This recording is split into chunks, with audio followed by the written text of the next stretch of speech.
Guys വൈകുന്നേരം 4 മണി സമയമാണ്. ചീനിക്കിഴങ്ങും പിന്നെ കട്ടനൊക്കെ കഴിച്ചിട്ട് വൈഷ്ണവിയെ ട്യൂഷൻ ക്ലാസ്സിൽ കൊണ്ടാക്കാൻ പോവുകയാണ്. ചില്ലറ ദൂരമൊന്നുമില്ല, കുറച്ച് കൂടുതൽ ദൂരമുണ്ട്. ഇതിൽ ഞാൻ കൂടുതലും കട്ട് ചെയ്ത് കളഞ്ഞുകൊണ്ടാണ് നിങ്ങൾക്ക് അത്ര വലിയ ദൂരമായിട്ട് തോന്നുന്നത്. ഇപ്പോൾ നാൽക്കവല ജംഗ്ഷൻ എത്തിയിട്ടുണ്ട്. ഈ ജംഗ്ഷൻ കഴിഞ്ഞ് വേണം നമ്മൾ ട്യൂഷൻ ക്ലാസ്സിലോട്ട് പോകാനായിട്ട്. ഇതിപ്പോൾ ട്യൂഷൻ ക്ലാസ് നടത്തുന്ന ടീച്ചറിൻ്റെ തന്നെ ചായക്കടയാണ് കേട്ടോ. ടീച്ചറിൻ്റെ ഹസ്ബൻഡാണ് നടത്തുന്നത്. ആ ടീച്ചർ എന്നെയും പഠിപ്പിച്ചിട്ടുള്ളതാണ് 1ാം ക്ലാസ് 2ാം ക്ലാസ്സിലൊക്കെ. പക്ഷേ അതൊരു അൺഎയ്ഡഡ് സ്കൂളായിരുന്നു. അതുകൊണ്ട് തന്നെ അധികം നാളൊന്നും ഉണ്ടായിരുന്നില്ല. 3ാം സ്റ്റാൻഡേർഡ് മുതലാണ് ഞാൻ കമുകൻകോട് സെൻറ്റ് മേരീസിൽ പോയത്. ഇതിപ്പോൾ ഇവിടെ ഒരു റോമൻ കത്തലിക് പള്ളിയാണ്. ഇപ്പോഴാണ് ഈ കുറച്ച് നാളുകൾക്ക് മുന്നേ ഇവിടെ ഒന്ന് പുതുക്കി ഇങ്ങനെയുള്ള വചനങ്ങളൊക്കെ എഴുതി വെച്ചത്. ഇനി മുന്നേ ഇങ്ങനെ വചനങ്ങളൊന്നും എഴുതി സാധാരണ ഒരു മതിൽക്കെട്ടായിരുന്നു. ഈ ഇടയ്ക്കാണ് മേടയൊക്കെ ഉദ്ഘാടനം ചെയ്തത് ഇവിടെ.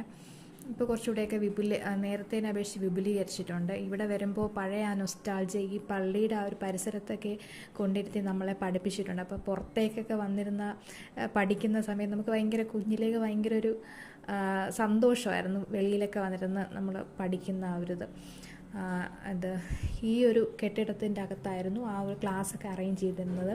നമ്മൾ സാധാരണ തട്ടിയെന്നോ അങ്ങനെ എന്താ പറയുക, തട്ടി പോലെ ഒരു സാധനം വെച്ചിട്ടായിരുന്നു ക്ലാസ് വേർതിരിച്ചത്. ഇപ്പോൾ അത് സ്കൂളൊക്കെ അല്ലാതെ ഗവൺമെൻറ് അംഗീകാരം കിട്ടാതായപ്പോൾ അവിടെ ഒരു പാരിഷ് ഹാളാക്കി മാറ്റിയിട്ടുണ്ട്. അതാണിപ്പോൾ നിങ്ങൾ കണ്ടത്. അവിടെ ഇപ്പോൾ പള്ളിയുടേതായിട്ടുള്ള കാര്യങ്ങളും മറ്റ് പ്രോഗ്രാംസ് റെസിഡൻസിൻ്റെയൊക്കെ പ്രോഗ്രാംസാണ് ഇപ്പോൾ അവിടെ നടക്കുന്നത്. ഇപ്പോൾ ഇവിടെ തെരഞ്ഞെടുപ്പിൻ്റെ എല്ലായിടത്തും ഇപ്പോൾ തെരഞ്ഞെടുപ്പിൻ്റെ പഞ്ചായത്ത് തെരഞ്ഞെടുപ്പിൻ്റെയൊക്കെ സമയമായതുകൊണ്ട് എല്ലായിടവും പോസ്റ്ററുകളുടെ ഒരു ബഹളമാണ്. ഇവിടെയും അങ്ങനെ എല്ലായിടവും പോസ്റ്ററുകളൊക്കെ ഒട്ടിച്ച് വെച്ചിട്ടുണ്ട്. എല്ലാവരും മത്സരിച്ച് പോസ്റ്റർ ഒട്ടിക്കുന്ന ആ ഒരു സമയമാണ് ഇവിടെ. ഇനിയും കുറച്ച് ദൂരം കൂടിയേ ഉള്ളൂ ട്യൂഷൻ ക്ലാസ്സിലേക്ക്. ഈ ഒരു ഭാഗത്ത് റോഡ് പണി ഒക്കെ ഇടയ്ക്കിടയ്ക്കൊക്കെ നടക്കുമെങ്കിലും ഇത് കുണ്ടും കുഴിയൊക്കെ ആയിട്ട് കിടക്കുകയാണ്. പിന്നെ ഇവിടെ കാട് പിടിച്ചൊക്കെ കിടക്കുകയാണ്. പിന്നെ ഇതിൻ്റെ കുറച്ച് തൊട്ടപ്പുറത്തായിട്ട് ഒരു ചെറിയ ഒരാളുടെ സ്ഥലമാണ്. പക്ഷെ അവിടെ പിള്ളേർ ക്രിക്കറ്റ് കളിക്കാനും, ഇവിടെയല്ല കേട്ടോ, ഇതിൻ്റെ ഓപ്പോസിറ്റ് ഇവിടെയാണ് പിള്ളേർ ക്രിക്കറ്റ് കളിക്കാനും വണ്ടിയൊക്കെ പാർക്ക് ചെയ്യാനൊക്കെ ഇവിടെ ഉപയോഗിക്കുന്നു.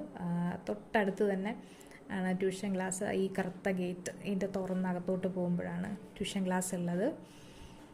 ഇവിടെ ട്യൂഷൻ ക്ലാസ്സിൻ്റെ അടുത്ത് എത്തുമ്പോൾ എൻ്റെ മോൾക്ക് ചെറിയ ചിണുങ്ങൾക്കൊക്കെ വരും. അതുവരെ വളരെ സന്തോഷമായിട്ടായിരിക്കും വരുന്നത്. വഴിയെ കാണുന്ന ആളുകളോടൊക്കെ അങ്ങോട്ട് കയറി സംസാരിച്ച് അങ്ങനെയൊക്കെ വരുന്നത്. പക്ഷേ ട്യൂഷൻ ക്ലാസ് എത്തുമ്പോൾ അവളുടെ വട്ടും പാവമൊക്കെ മാറും.